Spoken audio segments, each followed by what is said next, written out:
very like sour taste in the mouth, you know, it's not a good news. I feel good, everything is good, body good, health good, family good, glory good. I don't know, everything is nice, so I have no reason to complain. The winner of the tournament is going to fight for the World Heavyweight title in June. Interim World Heavyweight title versus Antonio Plazibat.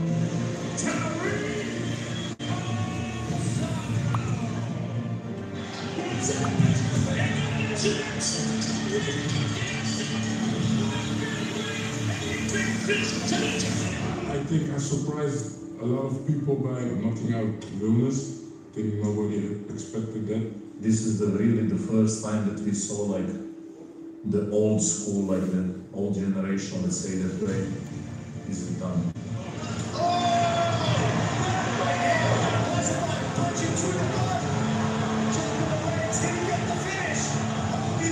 Either way, my way, his way, the fight is going to end in a stoppage. We both like to fight. We're not afraid of fighting, and we both have the knockout power to knock everyone out and each other. So, or his way or my way, someone is going out that day.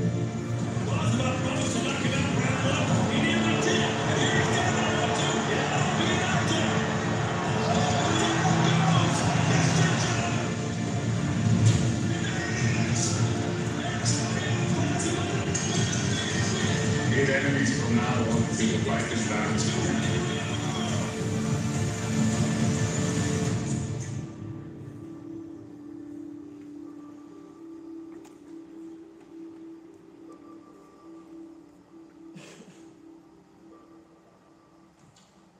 Okay guys, ladies and gentlemen, one of the best kickboxing trainers in business, owner of the famous Mike's Gym in Amsterdam and trainer of both Tarico Saro and Antonio Plazibat, please welcome Mr. Mike Passanier.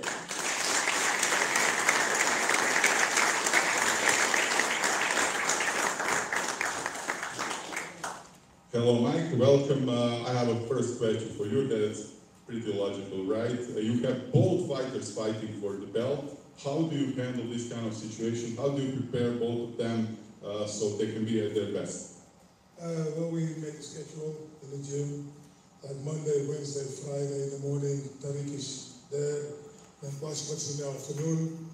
Tuesday, Thursday, then Plazibat is going to be there in the afternoon. So we go on and on. Is this hard for you or just another day in the office? No, it's a unique situation, of course, and I'm happy that I can do it as one of the trainers. Hardly no other trainer did it before. I did it a couple of times already, so I'm just happy about it. That's why you are Big Mike. Okay, Mike, please sit down. Thank you. I'm sure that Bress will have some more questions for you. Ladies and gentlemen, the winner of the four-man heavyweight contender tournament that finished both of these fights, and now a contender for heavyweight glory interim champion, Kevin Tariq Cookie Osaro.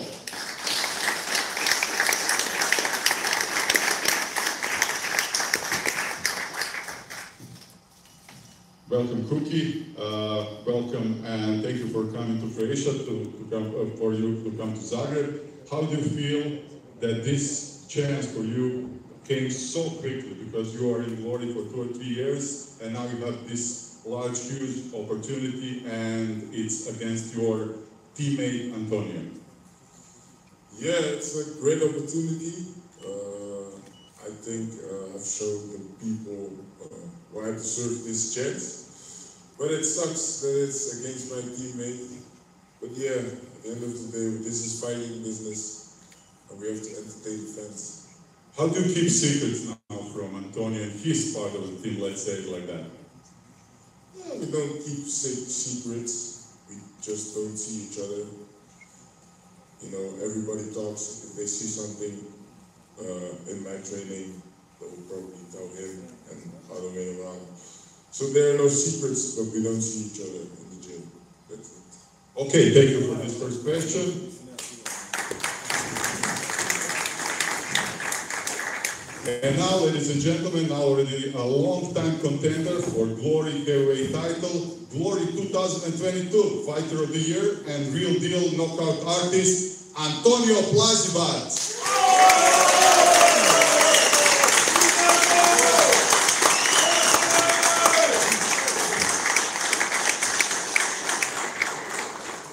Antonio, welcome to this press conference. Thank you for coming. This is a huge fight for you. You've been waiting for this for a long time. You've been waiting for Rico. Now it's another version of this fight. How do you feel and how do you call all these Croatian supporters that will be in Rotterdam this weekend? Well, first I'm very happy we finally do this in Croatia. This means a lot to me. Like there's a legend Mirko there, Delia's there, all the friends, family, so it's just a bigger motivation for me. And I cannot wait for the fight. Unfortunately, it is not Rico fight. He is still on vacation, doing whatever he do, movies, singing, karaoke, I don't know, but unfortunately, like me and Cookie now is to fight. We both want to be best, both want to prove that we are that one, so I cannot wait for it. And I think it's going to be a real banger. Yeah, everybody's waiting for it. Antonio, please sit down. Thank you.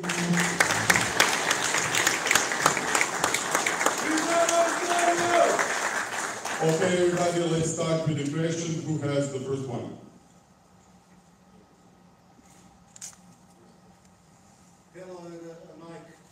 How would you split the corners in the fight? Who will be in which corner of the trainers? And where will you watch the fight?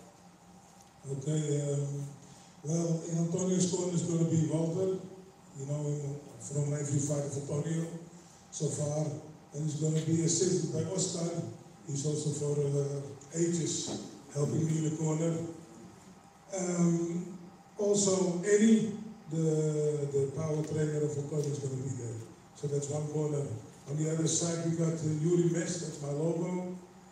And the first fighter, he's together with Milano. Milano is also a well-known face from Glory. And he's also always with me. So, and I think there's going to be Ronald, that's Cookie's friend. He's supporting him since day one. So the corners are covered.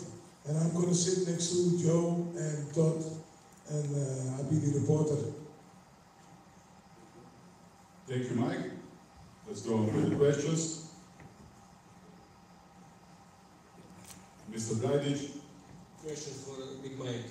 Coach, how will you control your emotions during the fight? Both fighters are your fighters. You are building them, building up, yeah, so how to control emotions?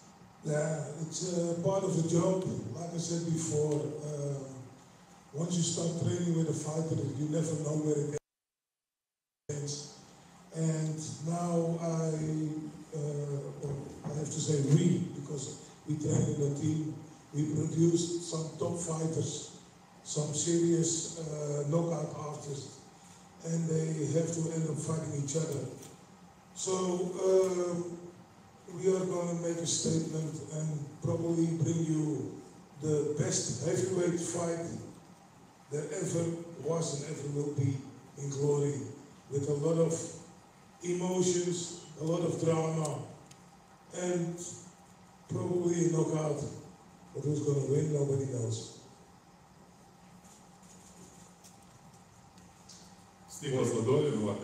For Mr. Samo, how would you describe this match in a couple of sentences? Is this the biggest match of your whole career?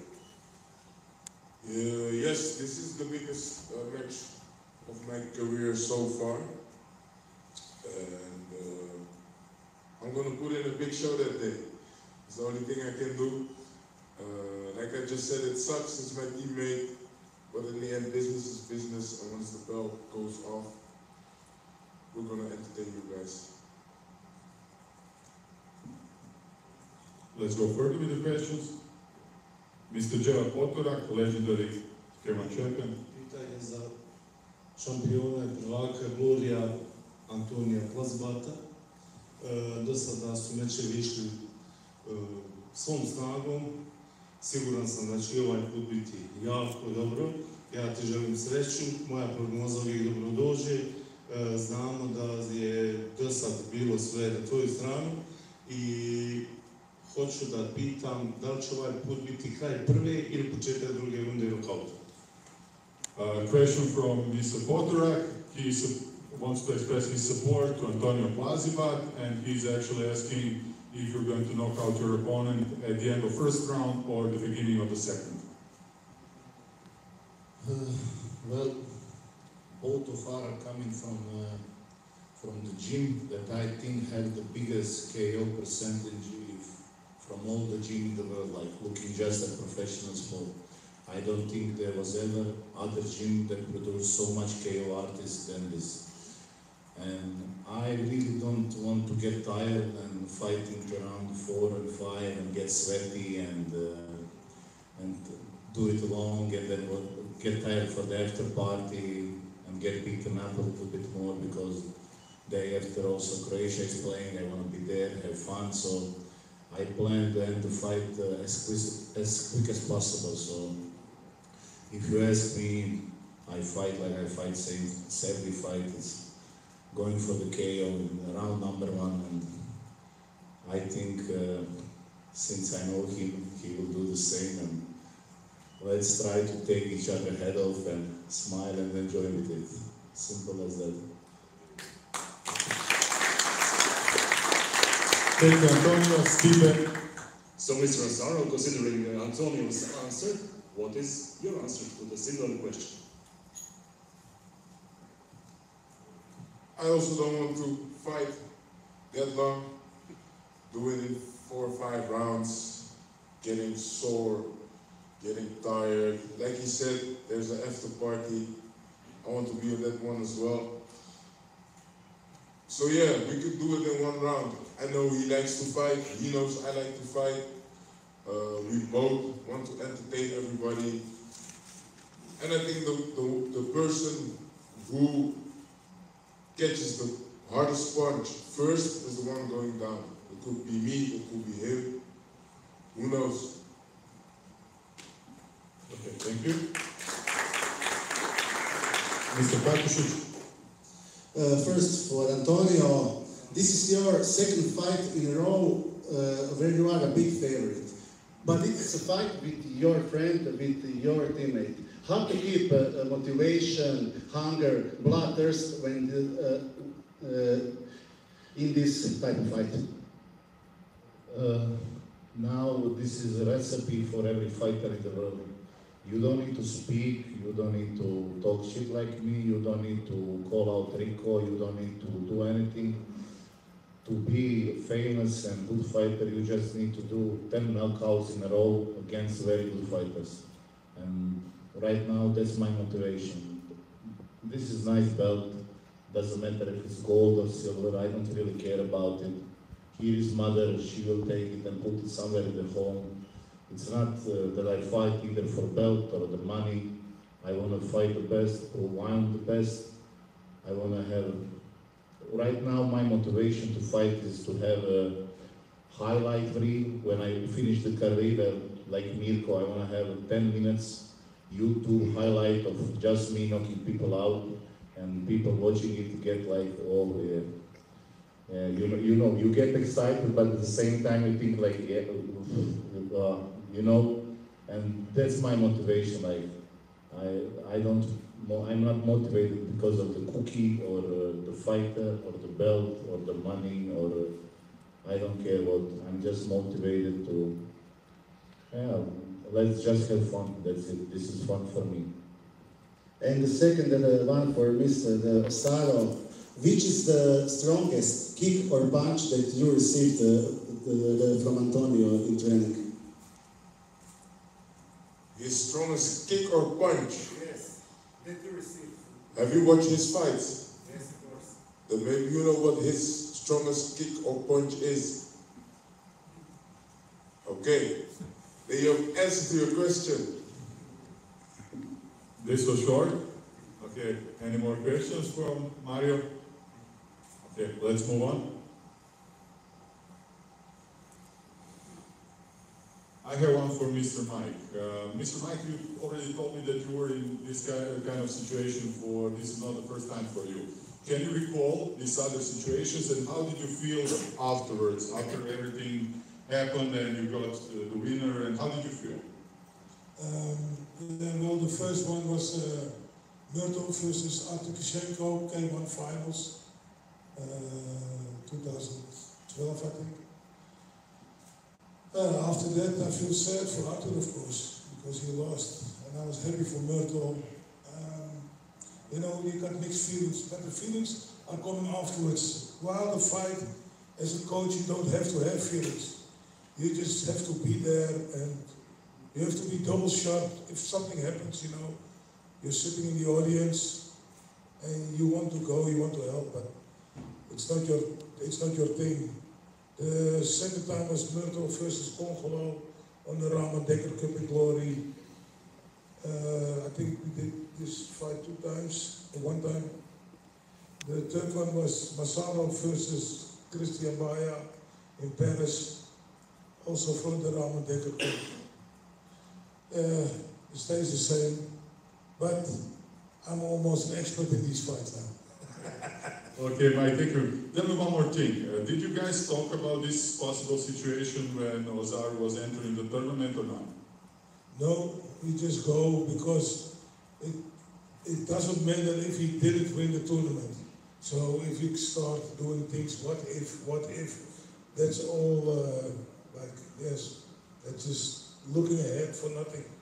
So once he won the tournament, we said, okay, listen, I said to Cookie, when are you going to come to the gym? He said, I'm going to be there Wednesday. I called Antonio, I said, Wednesday, Cookie's going to be there. We need to sit down and make a schedule and make the best performance ever. That's what we want to do. Okay, thank you, Mike. Okay, guys, I gave you a little bit break, so let's go with the questions. Mr. Bradic. Question for both fighters. As we know, you are teammates, you were sparring a lot between each other, you were talking a lot about fights. Strategically wise, practically wise, is it possible to prepare something new to surprise the opponent in such a short time? Well, this is the situation. This is the hardest fight because of that, because we know each other so well. I helped him prepare for a fight, he helped me prepare for a fight, and in the end we made each other better. So because of a situation like that, I know everything he's going to do, he knows everything what I'm going to do. But also at the same time, I think fighters fight how they fight. You cannot change that in one fight. Like he will fight like he fight the last time and all the fight before, and I will fight how I fight. Like people get ready with tactics and everything, but like once a very wise man knows, as Mike Tyson said, once you get hit, there's no game plan. It is how it is. Like he has a big right hand, I also have a big right hand, so yeah, who will land first? But when the craziness begins, you are not really that much with the game plan. You forgot that and go on survival mode. So we're gonna see like who has a better survival mode. Thank you, Antonio. Cookie, the same question for you. Thank you. I think the strategy for that fight for me will be kill or be killed. And Antonio just said, you know each other, so you can surprise us such a short repairment for me. So for me, it's kill or be killed that day. That's the strategy. Thank you. Let's go on with the questions. Go ahead. This question is for all three of you guys. What about sparring partners? Do you have the same sparring partners, or this is primarily for Majka, obviously? Can you tell me something about that? Well, we got a gym full of people who want to fight. Also the sparring. Cookie is sparring on Sunday, Antonio is sparring on Wednesday. Normally we spar both days, and now as we progress, we're going to add some other sparring days we get some guys over. I'm talking to a guy from Germany, he's coming next week to spar, both of them, on different times. And I'm talking to some guys in Belgium, because normally I just get them over sometimes, just to help me out. They don't have any feelings, they just come to spar, and they just want to be better. So I just say, okay, listen, I'm going tomorrow, 11 o'clock, there are 2 guys coming, are you ready for them? So we have 2 guys besides normal sparring partners. And you don't always need to spar with good or hard-hitting fighters to get better, you know, you just also spar differently. So we just mix it about a little bit up. The only question is now, they cannot spar each other. But also, Badr is going to come back next week, so he's going to help out also a little bit. Jamal is going to come back next week, so there's enough to spar, I think. Antonio, I think the question was for all 3 of you. Yeah, sometimes you just bring 4 or 5 guys, knock them out, and you feel good and go home. Simple. Doesn't need to be good, just to feel good. Cookie, do you have something to add? The same. Bring some in, beat them up, send them back, bring another one in, beat them up, send them back. That's how you keep yourself busy on sparring days. Okay, more questions, Fabian? This is the question for Antonio. Antonio, through the last year you have some kind of build-up for the match against Rico, you pulled him up, and in this fight you have, it seems, much more to lose than Tariq. Is this some kind of pressure on you, and what are your thoughts about that? Because you have more to lose, and if he wins, he's on Rico. Yeah, the whole pressure is on me. He's only win-win situation. For him, it's all good. On me, is in the end, all of this is like, I'm part of the reason why this is happening in Croatia. So everybody is also expecting me to kind of win. Like if I win, doesn't matter how, people will not be that surprised. So all the pressure and everything about that, it's on me. So, but if you cannot deal with pressure at a high level, you should not do sport at a high level, because it doesn't matter what you do, football, handball, basketball, if you cannot deal with the pressure of everything, you are just not made for it. So I say, like, just bring it on. The more pressure, the better. And if I'm gonna call out Rico and talk shit and say I'm the best here, best there, blah blah blah, and then they offer me some fight and I go like, yeah, no, I don't feel like it, that's the right moment. It's kind of like I'm a pussy then, not a real fighter. And I like the old school fighters, just bring fight, 2 fights, 3 fights, 1 fight, next week after, doesn't matter. Like, if I'm training, if I'm there, I'm a fighter, what should a fighter do? Like, that's it. Thank you. Dominic, Arena Sport. I have a question for Osara. You know that there's going to be a lot of Croatian fans in Rotterdam. Does that add pressure to you? Can you perform in that kind of atmosphere for Antonio? And of course for Antonio, what do you expect to be in Ahoy Arena in Rotterdam? I think it's great for Antonio and the Croatian fans. The fight's happening in Rotterdam, I think in the same week as Netherlands versus Croatia in football. He deserves it, man.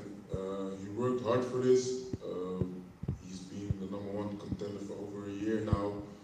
So I've seen some Croatian fans at his last fight, and the atmosphere was great. So I think it's only good to have much more Croatian fans that day. And I don't think it will give some pressure with it, but I think it will make us enjoy the fight even more. So that's how I think of the Croatian fans coming that day. That week is, Croatia is a small country, as everybody knows. It's only 4 million people. Now, I don't know if it's even 4 million people, because a lot of people went out for work and job. But at that week, we have Croatia playing League of the Nations in Rotterdam, so it's gonna be crazy. Here we have the president and vice president of the Football Federation with us. They just told me, I think 15,000 people is already coming to Rotterdam, so the atmosphere at the game and hopefully at my fight will be crazy. I know already a ton of people is coming.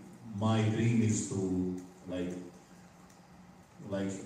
enter the arena and just see, you know, the squares, red and white, and nothing else. And I wanna leave the fans and the people in the shock. But besides that week we have Croatia playing League of Nations. I am fighting Saturday, Friday. Ante Delia is fighting on PVL. So if we all win, I think it's like historic moment for Croatia and Croatian sport, because at the same week Croatia won big championship in football. I won the Interbelt Glory. Delia PVL champion already. I think that's the week when we are gonna shock the world and prove the world that we are for the reason the #1 sporting country in the world. You can choose any sport, any town. We have champions everywhere, whatever we touch. So I hope that we will also be like all the other ones, and we make the world talk about us non-stop. Thank you, Antonio. Mario, one more question. Antonio, we all want to see our Croatian team in the Sunday, the final. Would you maybe like to bring your belt to the locker room before the game? Yeah, I was invited by the Croatian team to come to the games. The 4 team won the first one in Wednesday, I think. I don't know will I be attending on that, because I was mostly concentrated on fight and I don't know what I need to do there. But hopefully everything went good, and Wednesday Croatia wins against Netherlands, and we go to the finals for Sunday. I won the belt, Delia won the fight. And like I said, then Sunday after the game, we can have all nice after party, all get a little bit drunk, and we all have a reason to celebrate. So it's gonna be nice. I cannot wait for it. And also that's the plan for me. Sounds good to everybody. Do we have any more questions? Maybe the last one? If not, I will call up to the stage legendary Croatian fighter, K1 World Grand Prix champion, Pride Grand Prix champion, Mirko Kroka Filipović, to do a stare down with these guys and to hold the belt between them.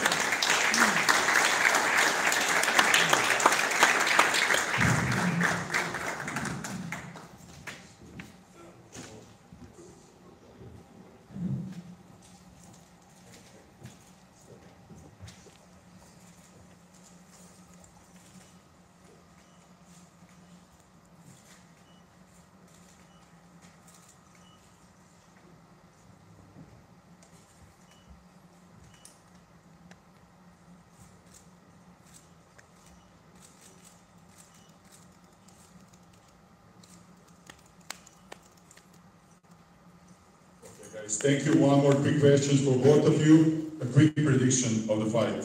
Just quickly. Okay. Quickly. Yeah, 1 round. 1 round. Okay, we have a knockout. Okay, guys? Thank you one more time.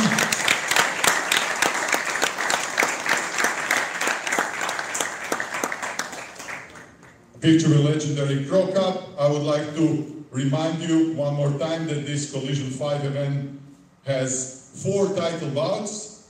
Besides Osaro and Plazibat, we have a fight for a glory welterweight title between Andy Semelier versus Jay Overmere. For the glory middleweight title, Donovan Vise versus Serkan Otskagian. And for the glory light heavyweight title, Donegi Abena versus Tariq Abes. Also check gloryworldseries.com for the tickets. They are already on sale.